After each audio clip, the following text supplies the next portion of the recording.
Hello, thank you, Leslie, for the lovely introduction. It is great to see everyone here out in the West Valley. I represent Central Arizona Project, and we are a proud part of WESTMARC and have been for a long time. You'll see many of my colleagues here today, some speaking, some attending. You have my elected board members. We are here to support the West Valley. But what I would like to say is when Cintra first approached me about this, she said, we want a wider perspective. You know, the panels are going to talk about the details about Arizona, but we want a wider perspective, something you've done before. And I was appreciative of that because I was like, well, I can do that. Because while Arizona is my home and my heart, I have been lucky enough to work in a number of other basins. So I've been lucky enough to work across the West with a lot of different water challenges. And I just thought I'd go through a few today. There's a lot of similarities out there. There's a lot of differences. We are doing very, very well. But that's my plan. But I would like to say, one, thank you for inviting me to be here today. But also, and I've never said this from a stage before, thank you for the gift bag. Fantastic. All right, let's get ourselves started. And I'm just going to take a look.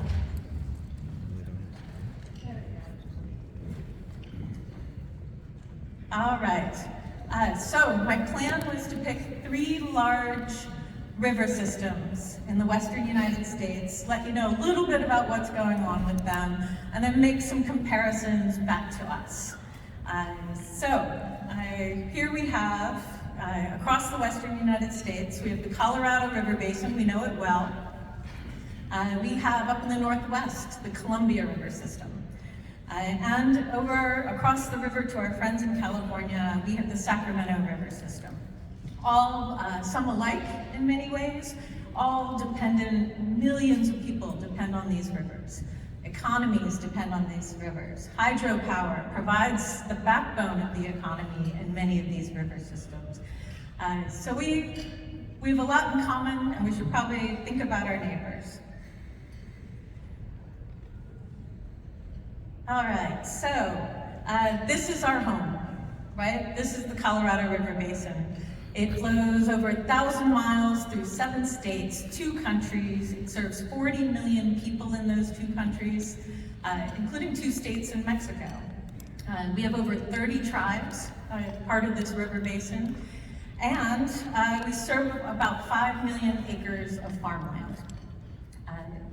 When you think about it, this river system, it's unique in some ways because I think you might hear others talk this week or talk today about the size of the river. Probably reading headlines about the size of this river. Well, for a long time we thought this river was maybe 15 to 20 million acre feet a year. An acre foot serves probably 3 families in the West Valley for a year. But as we've been learning through 23 years of drought on the Colorado River system, exacerbated by climate change, we now think we have maybe a 12 to 13 million acre foot river. And some predictions say that we will have a 9 to 11 million acre foot river. So we know our river is smaller than it used to be. And how do we deal with that? Because we are flowing through 7 states' economies, we have a treaty with Mexico, so we have international issues. In fact, I was just in a meeting yesterday working with Mexico about how do we share this river.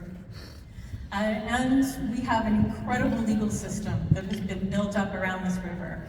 We have treaties, we have acts by Congress, we have a Supreme Court decree, we have agreements we have made back and forth. And what we've done is we haven't sat back on our laurels, and maybe the press and the national press has just discovered us, good for them. But we have been working on this river, many people in this room, for decades. And what we have been doing is consistently monitoring it, using the best science, making sure we have the best infrastructure. And what's very unique about the Colorado River is those who came before us had vision. And so back in the early 20th century, they looked ahead and said, we need infrastructure. This river is too strong, and in winter and spring runoff, and it is too low and trickling in summer. How do we build infrastructure to capture this river? And so they built Hoover Dam, and they built Glen Canyon Dam, and they built all the other dams you see on the system. And what's special about this place we call home is those dams and reservoirs, the largest in the United States, can hold over 4 years worth of flow on the river. So when drought happens, the reason we had 23 years of drought, have problems, and we're working on them and we're moving forward, but we are here and surviving that is because of that amazing infrastructure. So when we think about water, and we think about supply, and we think about how do we address our needs, it's always coming back to that infrastructure. And then it's always coming back to how do you work with your partners, how do you work with your colleagues, how do you work with your neighbors across state lines and across city lines.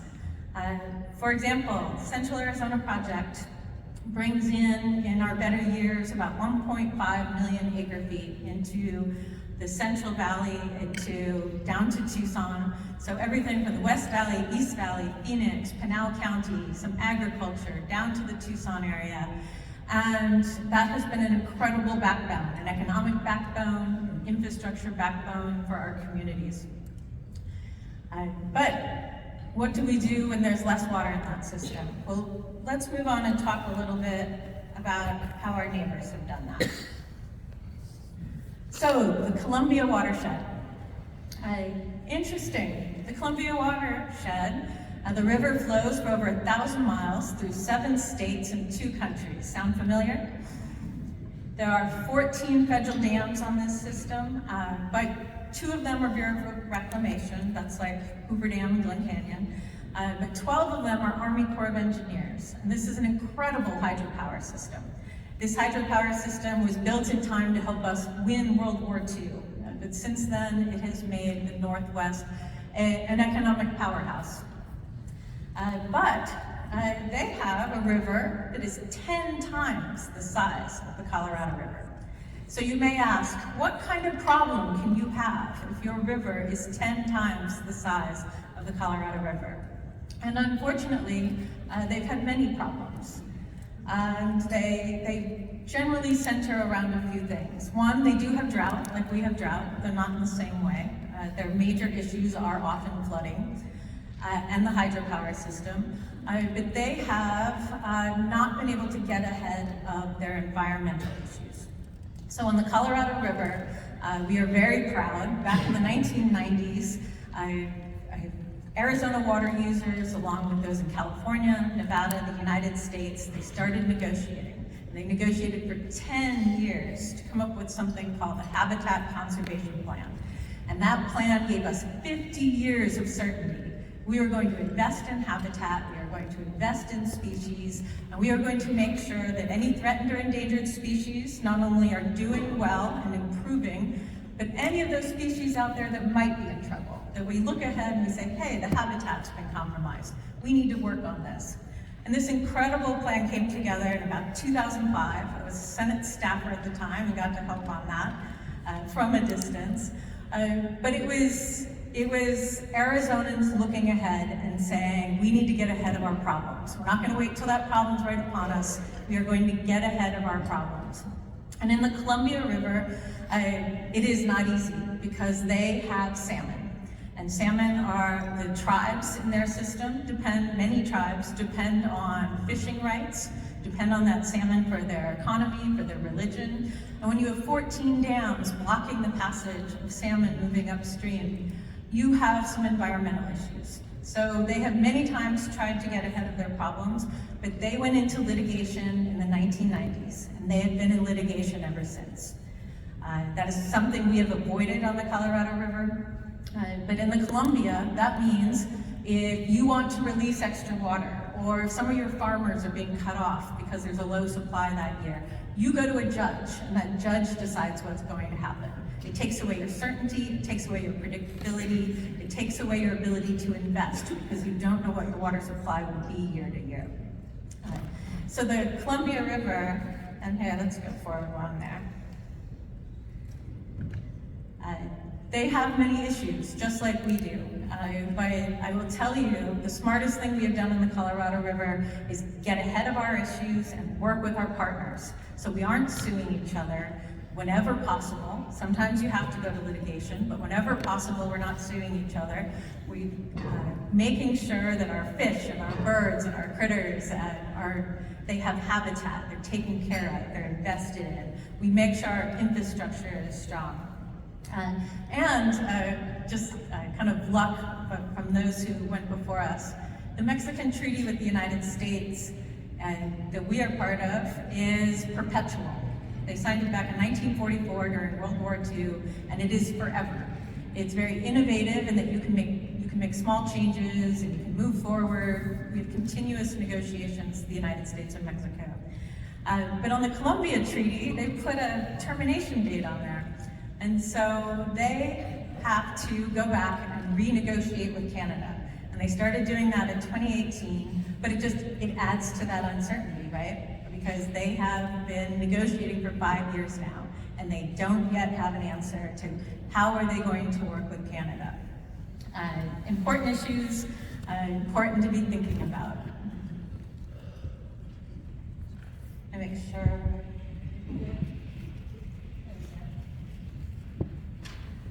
All right, I definitely wanted to mention the Sacramento watershed. So the Sacramento is in Northern California. It flows out of the Sierra Nevadas, Sierra and mountains, and they, in some ways, are very much like the Colorado River. So their river is about 15 million acre feet. It's about the same size. They serve hundreds of thousands of acres of agriculture, millions of acres of agriculture. They consider themselves the breadbasket of the world. We know that's human, but they consider themselves the breadbasket of the world. How do they serve 27 million people, 19 million of which are down in Southern California, also use the Colorado River the same way we do? And what have they done? What is their system looking like? Well, they are having a banner year this year. So they are over 200% of normal snowfall on May 1st. And so just to think about that, usually the snowfall peaks around April 1st and it starts melting. They're having a cool spring. It is not melting. Even though they're having flooding right now, you've probably seen in the news, Tulare Lake was dried up decades ago to create farmland. Well, it's back. There are not that many places for that water to go at this point. And on the Sacramento River, they've built infrastructure. There's the State Water Project and its dams. There's the Federal Water Project, the Central Valley Project. And those dams, Shasta, I think third largest, built by the Bureau of Reclamation. But their capacity in those dams is less than 1 year's river flow. So when they have a drought, or maybe we'll just even call it a dry year, that has an immediate downstream effect on everyone who's there. Again, it's about infrastructure. There are many trying to build more infrastructure in California. That is not an easy thing to do, particularly in California. I think you'll hear later today about building infrastructure in Arizona and how we're moving forward with that. But 27 million people depend on this river, so what are they doing? Well, they also have salmon, they also have endangered species, and unfortunately, they also keep ending up in court. And so that means your predictability from year to year doesn't just have to do with the snowfall or the precipitation. It has to do with who's gone to court that year, who's gone to the judge, who is trying to stop you from delivering water because they want that water to go to somewhere else. It's a very difficult situation. This year, they've got a lot of water. So for the first time in many years, our neighbors across the river, the Metropolitan Water District of Southern California, they serve 19 million people in Southern California, and they got 100% allocation on the river. They had not received 100% allocation since 2006. So in the last 4 years, they had a 20% allocation, and they had a 5% allocation, and another 5% allocation. So can you imagine, you didn't know year to year if 95% of your water wasn't going to exist. Similar on agriculture, junior agriculture in Southern California, they had more than 1 year, 2 years, 3 years of 0% allocation, meaning they just do not receive water, and they have to go out on the market and pay thousands of dollars to keep their almond trees going, to keep their permanent crops going. But what it's meant is a lot of up and down, a lot of unpredictability. And how do you do that? How do you make sure that you can bring home a stable water supply? So just stating some of their issues. I will say on governance as well. You have a state project and a federal project. You have a state project that is run from the governor's office, so it's often political, how it's run, what happens with it, how they negotiate. I think we've been very lucky in Arizona that we were smart and we set up ahead of time, independent governance structures. Our water needs to be predictable. Our water needs to be representative of the people, but at the same time, have that ability to make smart business decisions.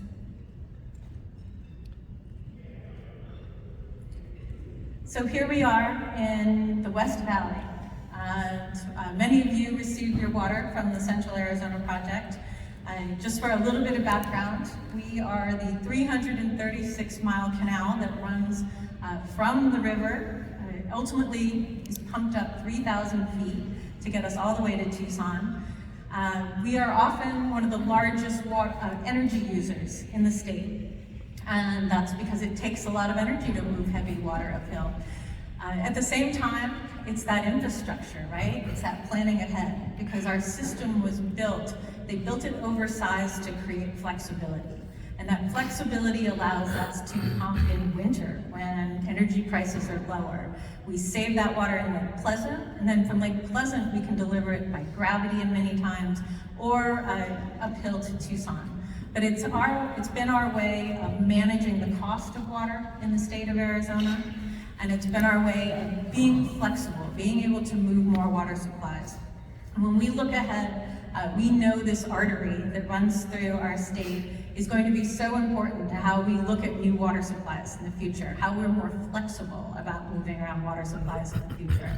And that's going to allow us to look to sources outside of Arizona, to look to sources inside Arizona, but maybe outside the valley, like groundwater. That's what we think about on the Central Arizona Project. And you have representatives from my board here. I think they would tell you, and I will tell you, our job is to make sure that your water supply is stable, that there is some predictability to that water supply. So when I and my team are in negotiations with the 7 basin states, with the United States, with Mexico even, that's what our eye is on. We have a smaller river. We are going to have to use less water from the Colorado River, but we have ways to do it smartly. We are thinking about infrastructure. Again, you're going to hear about that today. You're thinking about other sources. You're going to hear about that today. But we are water managers, so our job is not just to worry that, hey, it's been 23 years of drought, what are we going to deliver tomorrow? That's what we have to do for our day job. Our real job is to look out 40, 50 years in the same way it is, all of you elected representatives, all of you who represent businesses, all of you water managers in the audience. Our job is to look out 50 years and say, where is that stable water supply for Arizona? So I'm incredibly proud to be a part of that with Central Arizona Project. I'm incredibly proud to have worked in these other river systems and help them look for certainty and predictability and to invest in infrastructure, find ways to get projects done. But here we are in Arizona, and WESTMARC, you are an organization and a group of people who have come together dedicated to the prosperity of the West Basin. And so you think about the last 30 years and the difference between the West Valley 30 years ago and the difference today. I mean, it's absolutely incredible. Well, on the Colorado River, we have some differences. We have less water, but we also have smart infrastructure. We also have the ability to invest. We also have strong partnerships across the river basin, even though the press really only likes to talk about us when we're not getting along. But we are dedicated to those partnerships. If we had to go to court, we would go to court. But I think our role is to find a solution, to find stability, to find that predictability. So that's what we're working on every day. I know you have lots more to think about than just water, but thank you for concentrating on water today, because I think it's incredibly important to all of us. And again, I thank you for inviting me. Thank you.